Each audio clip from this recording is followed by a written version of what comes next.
थोडा अन्याय चिपळूण तालुक्यावर केला आहे. पण चव्हाण साहेब, तुमच्या साक्षीनं सगळ्या पदाधिकाऱ्यांना सांगतो, आरक्षणाला जरी अन्याय केला असला तरी युतीनं अन्याय होणार नाही ही जबाबदारी पालकमंत्री. कारण मला असं वाटतं की महाराष्ट्रात जेवढं जास्त कोण बोलत नाही तेवढं तुमच्या तालुक्यात बोलायला लागले.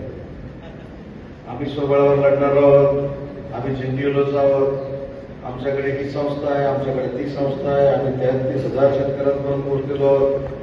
काही म्हणतात आम्ही शाळांपासून 28,000 लोकांपर्यंत पोहोचलेलो आहोत.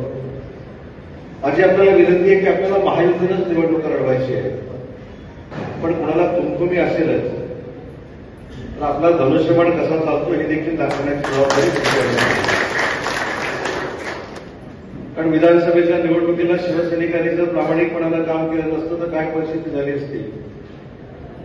राष्ट्रवादी काँग्रेस पार्टीला देखील माहिती आहे, निवडून आलेल्या उमेदवारांना देखील माहिती आहे आणि आपल्या सगळ्यांना देखील माहिती आहे. तरी किती नाकारलेलं नाही.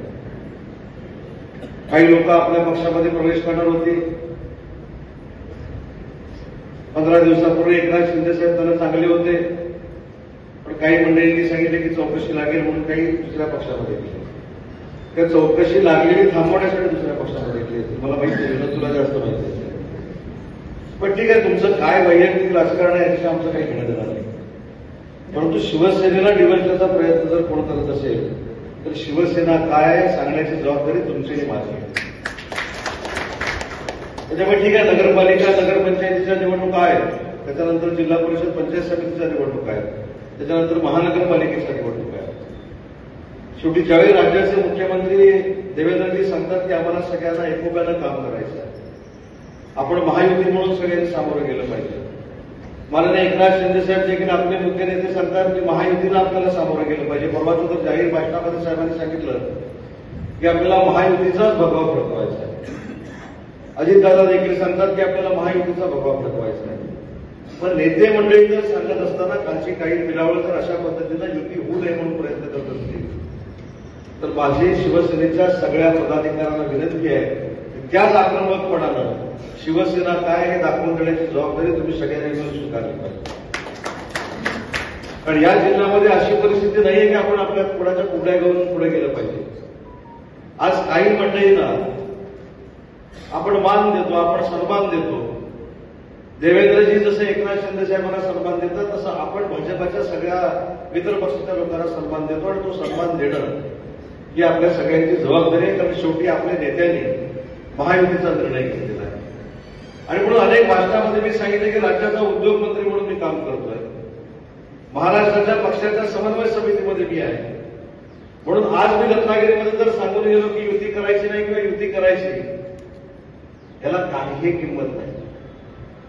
राज्याचा उद्योग मंत्री म्हणून मी तुम्हाला सांगतो की माझ्या सांगण्याला जर काही किंमत नसेल तर काल परवा महायुतीमध्ये आलेल्या लोकांना तर नाहीच नाही किंमत. त्यामुळे त्यांचं टेन्शन घेण्याची काही गरजच नाही.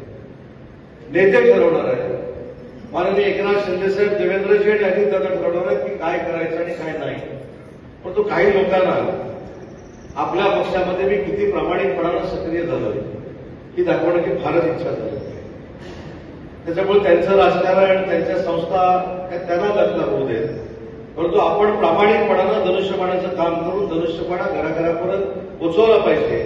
ही जी भावना साधारण चव्हाण साहेबांची आहे ही अतिशय महत्वाची आहे. कारण दोन्ही निवडणुकांमध्ये आपली निशाणीवर आपण लढलो आहे. पहिल्यांदा लोकसभेला आपण कमळाला मतदान केलं, विधानसभेला आपण घड्याळाला मतदान केलं. आता बहुसंख्य जागी आपण धनुष्यबाणालाच मतदान केलं पाहिजे. ही भूमिका महायुतीच्या जागा वाटपामध्ये आमची सगळ्यांची तशीच जाणार. आणि आजही पालकमंत्री म्हणून माझं असं मत आहे की आपण महायुती करूनच निवडणुकीला सामोरं गेलं पाहिजे. महायुती करूनच आपण विधानसभा लढलो, महायुती करूनच आपण लोकसभा लढलो. मग कार्यकर्त्यांच्या निवडणुकीला जेव्हा त्यांची जिंकायची वेळ आहे तेव्हा आम्ही सेपरेट लढणं हे माननीय एकनाथ शिंदे साहेबांना मान्य नाही. उलट एकनाथ शिंदे साहेबांचं म्हणणं असं आहे की जी लोक पत्रकं घेऊन घराघरात आमच्यासाठी फिरली त्यांच्या घराघरामध्ये पत्रक घेऊन जाण्याची जबाबदारी पालकमंत्री म्हणून मी स्वीकारली पाहिजे आणि मी त्यांच्यासाठी पत्रक घेऊन घराघरामध्ये गेलं पाहिजे. अशाच नवनवीन घडामोडी पाहण्यासाठी 24 न्यूज चॅनलला आत्ताच सबस्क्राईब करा, शेअर करा आणि बेल आयकॉनला प्रेस करायला विसरू नका. आणि हो, तुमची प्रतिक्रिया देखील कॉमेंट बॉक्समध्ये नोंदवा.